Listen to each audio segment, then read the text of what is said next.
오늘의 말씀 마태복음 8장 1절부터 13절 말씀. 하나님 아버지 감사합니다. 오늘 금요일 이 아침도 우리에게 부어주실 은혜를 사모함으로 주님의 말씀 앞으로 나오게 하시니 감사합니다. 이 시간에도 우리 모두에게 말씀을 통해 하나님의 음성을 들려주옵소서. 예수님의 이름으로 기도합니다. 아멘. 할렐루야. 성기 성도 여러분, 오늘 하루도 하나님의 은혜와 평강이 여러분의 삶 가운데 더욱 넘쳐나길 축복합니다. 오늘 우리에게 주시는 하나님의 말씀은 마태복음 8장 1절에서 13절 말씀입니다. 산상설교를 마치시고 예수님께서는 산에서 내려오셨습니다. 그때 예수님에게 두 사람이 나왔습니다. 나병 환자 그리고 이방인 백부장, 이 둘은 그들의 믿음으로 놀라운 이적을 체험합니다. 1절 예수께서 산에서 내려오시니 수많은 무리가 따르니라. 그때 누가 주님께 나왔습니까? 2절 한 나병 환자가 나와 절하며 이르되 주여 원하시면 저를 깨끗하게 하실 수 있나이다 하거늘. 이 나병 환자는 예수님께 나와 주여 원하시면 저를 깨끗하게 하실 수 있나이다 라고 말합니다. 나병 환자에게 문제가 되는 것은 주님의 능력이 아닌 주님의 마음이요 뜻이었습니다. 그는 예수님이 원하시기만 한다면 자신의 질병은 문제가 되지 않는다고 믿음으로 예수님께 나아갔습니다. 그의 고백 속에는 저는 당신의 능력을 의심하지 않습니다. 다만 저를 고치시고자 하는 의지와 원함이 있는지를 물을 뿐입니다. 라는 생각이 들어있었던 것이죠. 이는 대단한 믿음입니다. 당시 나병은 결코 고칠 수 없는 불치병으로 하나님의 저주라고 여겼던 병입니다. 그런데도 병을 고칠 수 있다고 믿은 것은 예수님이 하나님이라는 사실을 고백하는 행위였습니다. 그래서 그는 서슴없이 주여라고 불렀던 것입니다. 여러분에게 예수님은 주님이십니까? 아니면 필요할 때 도움을 받는 도움입니까? 3절 예수께서 손을 내밀어 그에게 대시며 이르시되 내가 원하노니 깨끗함을 받으라 하시니 즉시 그의 나병이 깨끗하여진지라. 주님은 손을 내밀어 나병 환자에게 대셨습니다. 모두가 손을 대지 않으려고 피해 도망가는 사람에게 친히 손을 내밀어 만지신 것입니다. 주님은 꼭 환자에게 손을 대셔야만 고치실 수 있는 분이 아닙니다. 말씀 한마디 가지고도 얼마든지 어떤 병이든 고칠 수 있는 분이십니다. 그런데도 손을 내미신 것은 주님의 넘치는 사랑을 보여주신 것입니다. 나병 환자와 접촉하게 된다는 레위기 13장 46절 말씀과 같은 유대인의 율법을 무시하고 병자에게 손을 대신 것입니다. 이것은 율법을 초월하시는 예수님의 모습을 보여주십니다. 오늘 말씀 제목처럼 율법을 넘는 놀라운 사랑입니다. 사랑의 법이 의식의 법을 능가한 것입니다. 예수님의 터치와 함께 예수의 말씀이 임하자 어떤 일이 일어났습니까? 3절 하반절 즉시 그의 나병이 깨끗하여 진지라. 나병은 즉시 떠나갔습니다. 예수님의 치유는 즉각적이었습니다. 그런데 예수님은 뭐라고 말씀하십니까? 4절 예수께서 이르시되 삼가 아무에게도 이르지 말고 다만 가서 제사장에게 내 몸을 보이고 모세가 명한 예물을 드려 그들에게 입증하라 하시니라.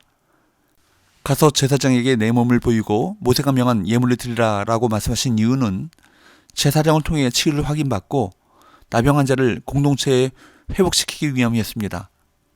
이후 예수님께서 사역의 중심지였던 가버나움 지방에 들어가십니다.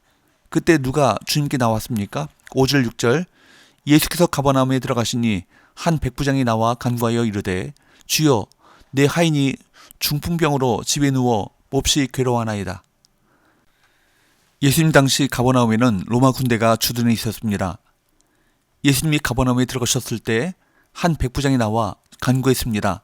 주여 내 하인이 중풍병으로 집에 누워 몹시 괴로워하나이다. 특히 당시 하인이라면 노예를 가리키는 것입니다. 더군다나 로마 군인인 백부장의 하인이라면 전쟁 포로였을 가능성이 높습니다. 그렇다면 이 하인은 분명히 집에서 기르는 가축 이상의 대접을 받지 못하는 존재였을 것입니다. 또한 이 하인은 중풍병에 걸렸습니다. 하인, 노예들의 질병은 주인의 관심사가 될 수도 없습니다. 오히려 귀찮게 여기고 어떤 경우에는 버림받고 폐기 처분당했습니다. 그런데 이 백부장은 병든 하인을 마치 자신의 가족처럼 생각하고 같이 합하고 있습니다. 예수님의 사랑과 예수님의 마음을 가진 사람입니다. 7절 이르시되 내가 가서 고쳐주리라. 예수님께서는 내가 가서 고쳐주리라 라고 말씀하셨습니다.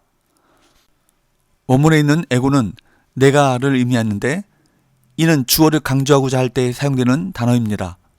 이방인의 요구조차 주저하지 않고 흔연히 응하시는 메시아의 모습을 보여줍니다. 8절 백부장이 대답하여 이르되 주여 내 집에 들어오심을 나는 감당하지 못하겠사오니 다만 말씀으로만 하옵소서.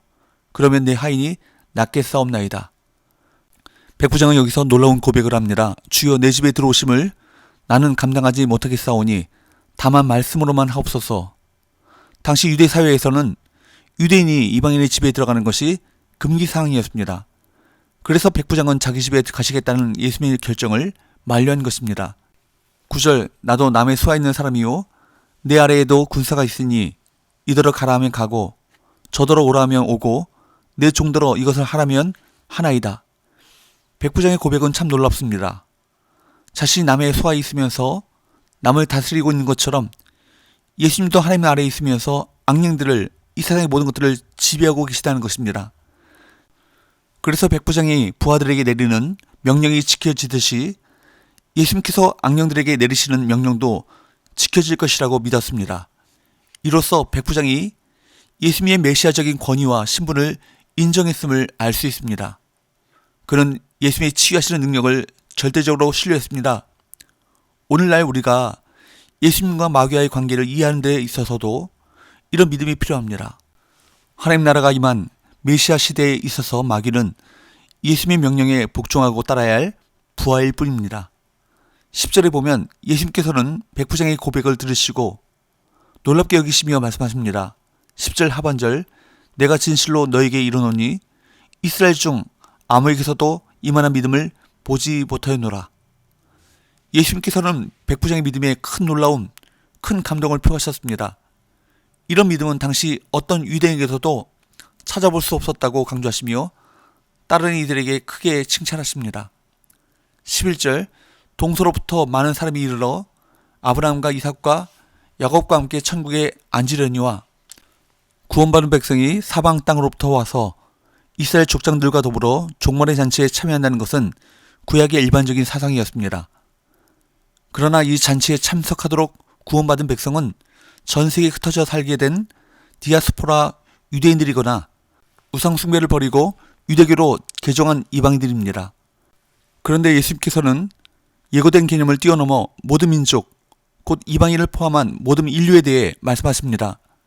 미래에 임할 하나님 나라는 전 세계적인 나라인 것입니다. 12절 그 나라의 본 자손들은 바깥 어두운 데 쫓겨나 거기서 울며 이를 갈게 되리라. 그러나 이 나라는 유대인이라고 다 들어갈 수 있는 나라가 아닙니다. 오히려 예수를 믿지 않는 유대인들은 지옥에서 이를 갈게 될 것입니다. 이 장면은 천국의 잔치와 대조를 이룹니다. 13절 예수께서 백부장에 이르시되 가라 내 믿은 대로 될지어다 하시니 그 즉시 하인이 나으니라. 내 믿은 대로 될지어다 라는 말씀은 마태복음에 자주 나오는 말씀입니다. 백부장의 믿은 대로 된다는 것입니다. 하나님의 은혜는 무한하십니다. 그러나 그것의 현실화는 믿음대로인 것입니다. 믿음은 하나님을 기쁘시게 할 뿐만 아니라 믿음이 하나님의 역사를 이루는 통로가 됩니다. 사랑하는 여러분 오늘 어떤 모습으로 주님께 나왔습니까? 남들에게 드러내기 부끄러운 모습으로 주님 앞에 엎드렸을지라도 하나님께서는 우리를 새롭게 하실 것입니다. 어떤 문제를 안고 주님 앞에 나왔을지라도 주님은 도우실 것입니다. 의심하지 말고 오직 믿음으로 나아가십시오. 믿음이 기적을 만듭니다. 기도합시다. 하나님 아버지, 연약한 모습이지만 주님께서 우리를 새롭게 하시며 회복시키실 것을 기대하며 믿음으로 주 앞에 나갑니다. 무엇보다 우리 안에 주님을 기쁘시게 할 믿음을 주옵시고 그 믿은 대로 우리를 만지시고 치유하시는 은혜를 경험하게 하여 주옵소서. 예수님의 존귀하신 이름으로 기도합나이다. 아멘.